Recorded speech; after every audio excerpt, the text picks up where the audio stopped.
नमस्कार दोस्तों, कैसे हैं आप लोग। आशा करता हूँ अच्छे होंगे। दोस्तों आज फिर मैं लेकर आया हूँ एक नई क्लास आप लोग के लिए। वो है स्वरों का वर्गीकरण। ठीक है, स्वरों का वर्गीकरण। आज हम जानेंगे कि स्वर क्या होते हैं और उनको कितने भागों में वर्गीकृत किया गया है। दोस्तों पहले तो हम जानेंगे स्वर क्या होते हैं। स्वर दोस्तों वह ध्वनि है, स्वर हमारे मुख से निकली हुई ऐसी ध्वनि है जिसको निकालते समय हमारे मुख से जो हवा निकलती है, जो प्रेशर होता है, वो कहीं पर भी चेंज नहीं होता है, इजीली हमारे मुंह से हवा निकलती है। ठीक है, तो उसको स्वर कहते हैं। ठीक, यानी कि जो ध्वनि हमारे मुंह से स्वतंत्र रूप से निकले उसको स्वर कहा जाता है। स्वर जैसे कि ठीक, अ बोलने में हमारे मुंह के जो ऑर्गन्स हैं, जैसे कंठ, तालव्य, मूर्धन्य, दंत, ओष्ठ, वहाँ कहीं भी प्रेशर नहीं पड़ता है, तो इसको हम कहते हैं स्वर। स्वर हमेशा इजीली निकाले जा सकते हैं मुंह से, आ, ई, ऊ। ठीक, इस तरीके से। तो स्वर की संख्या क्या होती है? स्वरों की संख्या होती है 11। ठीक, स्वर कितने हैं हमारे? स्वर हमारे हैं 11। ठीक है, पहले 13 भी बताए गए कहीं कहीं, लेकिन उसमें अंग और आ को जोड़ा गया, लेकिन ऐसा नहीं। स्वरों की संख्या मूलतः कितनी होती है? 11। उसमें भी 2-3 तरीके के होते हैं स्वर। कौन से? हर्ष स्वर, दीर्घ स्वर और प्लुत स्वर। ठीक, हर्ष स्वर को हम मूल स्वर भी कहते हैं। मूल स्वर, मूल स्वर कहा जाता है हर्ष स्वर को। ठीक, मूल स्वर कौन कौन से होते हैं?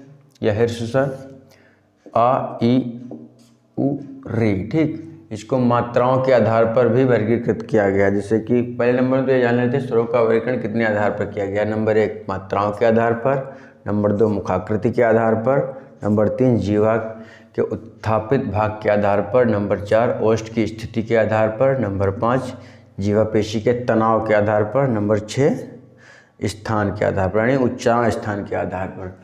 तो हम जानेंगे कि मात्राओं के आधार पर स्वरों को कितने भागों में वर्गीकृत किया गया है। ठीक, मात्राओं के आधार पर 3 भागों में वर्गीकृत किया गया है, हर्ष स्वर, दीर्घ स्वर, प्लुत स्वर। ठीक, मात्राओं का मतलब है कि जो है स्वर की जो मात्राएं होती हैं उनके आधार, जैसे कि हमारा जो हर्ष स्वर है वो मूल स्वर बोला जाता है। इसमें मात्राओं का कोई खेल नहीं होता, जैसे ई, उ। ठीक, इसमें मात्राएं जो होती हैं लगभग सबकी छोटी मात्राएं होती हैं। और दीर्घ स्वर जिसको बोलते समय हमें थोड़ा ज़्यादा समय लगता है, जैसे कि आ, ई, ऊ, ए, है ना, ओ, औ। ठीक, इसको दीर्घ स्वर बोलते हैं। ये कहने का मतलब आप कह सकते हैं कि ये इनसे बड़े होते हैं। ठीक, और तीसरा हमारा आता है प्लुत स्वर। ठीक, प्लुत स्वर क्या होता है? जिसको बोलते समय हमें सांस लंबी खींचनी होती है, जैसे कि मात्रा का समय तिगुना लग सकता है, 3 गुना। जैसे कि ओम बोलते हैं हम लोग। ठीक, गंगा, यानी कि जब हम खींच करके आवाज़ बोलते हैं तो उसको हम प्लुत कहते हैं। ठीक, या किसी को हम बुलाएं, मोहन। ठीक, इस तरीके से खास करके ओम एग्जाम्पल ज़्यादा पूछा जाता है कि ओम में कौन सा स्वर है, यानी कि वो होगा प्लुत स्वर। ठीक, अब आ जाओ हमारा मुखाकृत के आधार पर। ठीक, मुखाकृत के आधार पर कितने भागों में वर्गीकृत किया गया है? 4 भागों में, विवृत, अर्धविवृत, संवृत, अर्धसंवृत। पहले तो दोस्तों हम जान लेते हैं कि विवृत, ठीक, अर्धविवृत, संवृत, अर्धसंवृत होता क्या है। जब हम ये जान लेंगे तो हम लोगों को आसानी से ये वर्गीकरण याद हो जाएगा। दोस्तों विवृत का मतलब होता है पूर्ण रूप से खुला हुआ। ठीक है, और अर्धविवृत का मतलब होता है उससे कम खुला हुआ। ठीक, संवृत का मतलब होता है बिल्कुल कम खुला हुआ, बंद एक हिसाब से।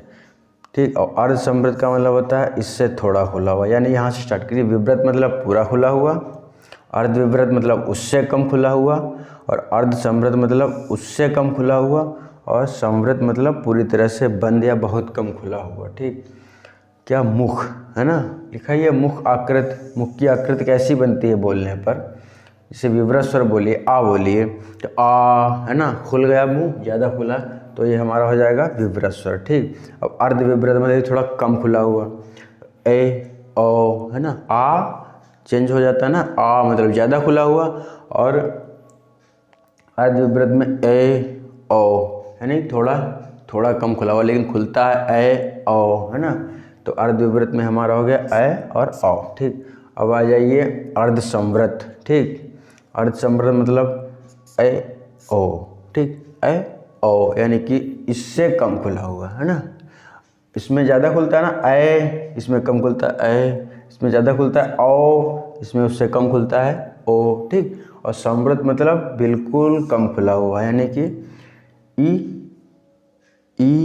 ऊ, ठीक। देखिए मेरा मुख देखिए ई ऊ, ठीक। तो संवृत मतलब होता है बिल्कुल बंद, विवृत मतलब होता है बिल्कुल खुला हुआ।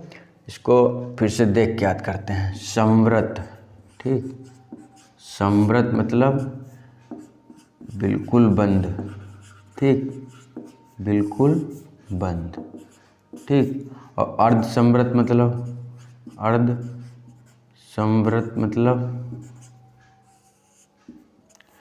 उससे कम, ठीक, विवृत से कम, यानी कि उससे संवृत से थोड़ा ज़्यादा खुला हुआ, यानी कि इस हिसाब से देखिए, उससे ज़्यादा, संवृत से ज़्यादा, ठीक। और फिर अर्धविवृत मतलब उससे ज़्यादा, ठीक। विवृत मतलब सबसे ज़्यादा, है ना, ठीक। तो नीचे से लिखिए सबसे कम, नहीं चलो ऊपर से ही लिख लेते हैं। संवृत यानी सबसे ज़्यादा, ठीक, फिर सबसे कम, फिर उससे ज़्यादा। रुको, आप लोग को इस तरीके से नहीं बता रहे हैं, ऐसे लिखिए आप। सबसे पहले नीचे लिखिए क्या, संवृत, नीचे लिखिए संवृत, फिर उससे ज़्यादा हमारा क्या होगा, संवृत यानी कि सबसे कम खुला हुआ, फिर उससे ज़्यादा अर्धसंवृत, थोड़ा ज़्यादा, ठीक, अर्धसंवृत, ठीक। फिर उससे थोड़ा ज़्यादा अर्धविवृत, ठीक, फिर उससे ज़्यादा क्या, विवृत, ठीक। इस तरीके से सबसे नीचे संवृत, फिर अर्धसंवृत, फिर अर्धविवृत, फिर विवृत, यानी कि सबसे ज़्यादा कम खुला हुआ, फिर उससे ज़्यादा, फिर उससे ज़्यादा, फिर सबसे ज़्यादा, ठीक। इस तरीके से हम लोग याद करेंगे।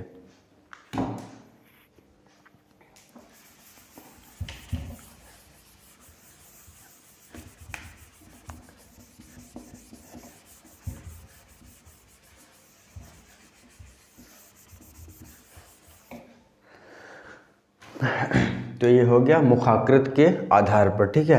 मुखाकृत के आधार पर समझ में आ गया। कितने प्रकार से, 4 प्रकार से, क्या, संवृत, ठीक, फिर अर्धसंवृत, फिर अर्धविवृत, फिर विवृत, यानी कि संवृत मतलब कम खुला हुआ, बंद बिल्कुल, फिर अर्धसंवृत उससे थोड़ा ज़्यादा खुला हुआ, फिर अर्धविवृत उससे थोड़ा ज़्यादा खुला हुआ, फिर विवृत यानी सबसे ज़्यादा खुला हुआ। किसके आधार पर, मुखाकृत के आधार पर। तो विवृत में क्या आता है, विवृत मतलब सबसे ज़्यादा खुला हुआ तो आ, फिर अर्धविवृत में क्या आता है, उससे कम खुला हुआ तो ए ओ, ठीक। और फिर जो है संवृत में क्या आता है, यानी कि सबसे कम खुला हुआ तो ई ऊ, ठीक। ये हो गया हमारा क्या, अर्धसंवृत, वो सॉरी संवृत। और अर्धसंवृत में क्या होता है, यानी कि संवृत से थोड़ा ज़्यादा खुला हुआ तो ए ओ, ठीक। इस तरीके से आप लोग 2-3 बार ट्राई करेंगे तो याद हो जाएगा।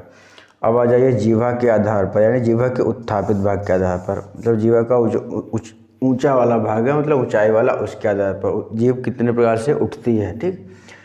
तो सबसे पहले अग्रस्वर, ठीक, फिर मध्यस्वर, फिर पश्चस्वर, यानी कि जीवा के उत्थापित भाग के आधार पर स्वरों को कितने भागों में वर्गीकृत किया गया है, 3 भागों में। क्या क्या, अग्रस्वर, मध्यस्वर और पश्चस्वर। अग्रस्वर में क्या आता है हमारा, ई ए, ठीक। और पश्चस्वर में क्या आता है हमारा, आ ऊ ओ, ठीक। तो और मध्यस्वर में आ। तो इसको कैसे याद करेंगे हम लोग, अग्र मतलब आगे, ठीक है, अग्र मतलब आगे। तो जब हम स्वर लिखते हैं तो उसके ये सब सारे आगे वाले भाग हैं, किसके। अब इस तरह से आप याद कर सकते हैं इसको, इसे पूरा लिख लीजिए, ठीक, आ से, ठीक, सारे स्वर आ से री तक लिख लीजिए। तो जो आगे आगे वाले होते हैं वो होते हैं अग्रस्वर, ठीक, आ को छोड़ करके, और पीछे वाले जो होते हैं वो क्या होते हैं, पश्च स्वर। इस तरीके से आप इसको याद कर लीजिएगा। और ओष्ठ की स्थिति के आधार पर, ओष्ठ की स्थिति के आधार पर क्या होता है, 3 भागों में बांटते हैं, वर्तुल, ठीक, अवर्तुल, वर्तुल और अर्धवर्तुल, ठीक। तो आता है सबसे पहले अवर्तुल, ठीक, फिर वर्तुल, फिर अर्धवर्तुल, ठीक। इसमें अवर्तुल में क्या है, ई ए, ठीक। वर्तुल में उ औ, ठीक। और अर्धवर्तुल में आ। तो दोस्तों इसको कैसे याद करेंगे, इसको याद करने की बहुत अच्छी ट्रिक है। अर्थ ही समझ लो होस्ट की स्थिति के अनुसार, पर तो इनको बोलने के समय हमारी होंठ की स्थिति क्या होती है, ठीक, ये ध्यान रखेंगे। तो क्या है, अवर्तुल मतलब हमारे होंठ कम गोलाकार हों, ठीक, और वर्तुल मतलब हमारे होंठ पूरे वृत्त के अनुसार गोलाकार हो जाते हैं, ठीक। अवर्तुल मतलब मेरे कम गोलाकार हों, और वर्तुल मतलब पूरे गोलाकार हो जाते हैं, और अर्धवर्तुल मतलब थोड़ा सा गोलाकार, है ना, बड़ा। तो अवर्तुल में देखिए मतलब कम गोलाकार। तो देखिए हम जब ई का उच्चारण करेंगे तो हमारे होंठ गोलाकार कम होंगे, ई, ठीक, होंगे नहीं लगभग। फिर ई ए, ठीक, होंठ गोलाकार नहीं होते हैं, इसको अवर्तुल कहते हैं। अवर्तुल में देखिए हमारे होंठ गोलाकार होंगे उच्चारण करते समय। देखिए ऊ यानी ऊ, ठीक, ओ, है ना, गोलाकार हो रहे हैं, तो यह वर्तुल में आ गया। अर्धवर्तुल मतलब आ, ठीक, गोलाकार हो रहा है लेकिन कम आ, है ना, तो अर्धवर्तुल में हमारा आ जाएगा, ठीक। इतना तो याद ही कर सकते हैं। जब अवर्तुल और वर्तुल याद कर लेंगे तो अर्धवर्तुल अपने आप बचा हुआ याद हो जाएगा, ठीक। अब 5वां क्या आधार है हमारा, वो है जिह्वा पेशी के तनाव के आधार पर। मतलब जो हम बोलते समय हमारी जीभ में कितना तनाव होता है, कितना बल पड़ता है, ठीक। तो इसको 2 भागों में बांटा गया है, शिथिल और कठोर। दोस्तों स्वरों को वर्गीकरण का मतलब क्या है कि स्वर जो है वो वर्गीकृत इस अच्छे से आधार से किए गए हैं कि आप अगर उसका आधार देखते हैं तो उसी के अनुसार आराम से याद कर लेंगे, कोई दिक्कत नहीं होगी याद करने में। देखिए इसमें लिखा है जिह्वा पेशी के तनाव के आधार पर, इसमें लिखा है ओष्ठ की स्थिति के आधार पर। तो आप देख लीजिए ओष्ठ की स्थिति क्या बनती है, और जिह्वा पेशी के तनाव के आधार पर 2 प्रकार से, शिथिल और कठोर। तो देखिए जब हम लोग शिथिल मतलब जब मूल स्वर जो होते हैं जैसे आ ई उ, जब बोलते हैं तो जीभ पर कोई बल नहीं पड़ता है, ठीक। देखिए आ ई उ, है ना, कोई दिक्कत नहीं। और कठोर में आ ई उ, है ना, इस तरीके से ये कठोर हैं। तो देख लीजिए कि बोलते ही समय लग जाता है कौन सा शिथिल कौन सा कठोर। देखिए अब आ ई उ बोले, आ ई उ यानी कि लेजी, ठीक, लेजी, ठीक, शिथिल बोलते समय लगता है आ ई उ, शिथिल। और कठोर आ ई उ, है ना। तो इस तरीके से आराम से याद हो जाएगा, कोई दिक्कत ही नहीं है, बिल्कुल वर्गीकरण अच्छे से याद हो जाएगा। अब ये स्थान के आधार पर, उच्चारण स्थान के आधार पर, ठीक, उच्चारण स्थान के आधार पर कितने भागों में बांटा गया, ये भाग थोड़ा बड़ा है, इसमें कितने भागों में बांटा गया, 6 भागों में बांटा गया है, इसको 7 भागों में, ठीक। देखिए कंठ, तालव्य, मूर्धन्य, ओष्ठ, अनुनासिक, कंठतालव्य, कंठोष्ठ। इसको कैसे याद करेंगे ये भी बहुत ही सरल है, याद करने में कोई दिक्कत नहीं होगी। देखिए मैं बताता हूँ इसको कैसे याद करते हैं। ये लाइन खींची, कंठ, इतना आपको याद करना पड़ेगा, कंठ, ठीक, है ना। कंठ में क्या आता है, आ, ठीक, तालव्य में ई, ठीक, मूर्धन्य में री और ओष्ठ में उ, अनुनासिक में अंग, कंठतालव्य में ए और कंठोष्ठ में ओ औ, ठीक। तो दोस्तों ये कंठ में क्या आता है हमारा आ और आ, ठीक, तालव्य में ई और मूर्धन्य में री, ठीक। इतना तो याद कर लीजिए आप लोग, ठीक। मूर्धन्य में री आता है, ठीक, और तालव्य में ई बोलते हैं ई, ठीक। और कंठ में आ, जब हम आ बोलते हैं तो यहाँ पे जोर पड़ता है आ, ठीक, आ बोलते हैं तो यहाँ पर जोर पड़ता है। आप आराम से रियलाइज करके देख सकते हैं आ, ठीक। तो ये जो है कंठ हो गया। तालव्य में जब ई बोलते हैं तो तालु में जीभ लगती है ई, ठीक, ई, यानी कि तालु जब जब तालब ई बोलते हैं तो तालु नीचे आ जाता है ई, ठीक। ई बोल के देखिए, आ की अपेक्षा ई बोल के देखिए, जब आ बोलेंगे तो तालु ऊपर चला जाता है और ई बोलते हैं तो तालु हमारा नीचे खिसक आता है, थोड़ा बंद हो जाता है, ई, है ना। और जीभ जो है हल्की सी, जीभ का जो पिछला भाग है वो तालु में लग जाता है, ई, है ना। इस तरीके से दोस्तों उच्चारण करने का तरीका ही कुछ और होता है। अगर सही से उच्चारण करते हैं तो बिल्कुल ये आधार जो है ये बहुत ही आसानी से याद हो जाएंगे आप लोग को। बिल्कुल आप लोग एग्जाम हॉल में बोल करके ही आप समझ सकते हैं कि हाँ इसका उच्चारण स्थान ये होगा। तो तालब मतलब ई, मूर्धन्य मतलब री, ठीक। और ओष्ठ का मतलब देखो ऊ और ऊ, इसको तो पता ही आराम से। होठ देखिए, ऊ गोलाकार होते हैं ना, तो होष्ठ मतलब गोलाकार हो रहे हैं, ओष्ठ तो ऊ, और ऊ क्या हो गया इसका, ये हो गया हमारा जो है ओष्ठ, ठीक। अनुनासिक तो जानते ही हैं, अंग, ठीक।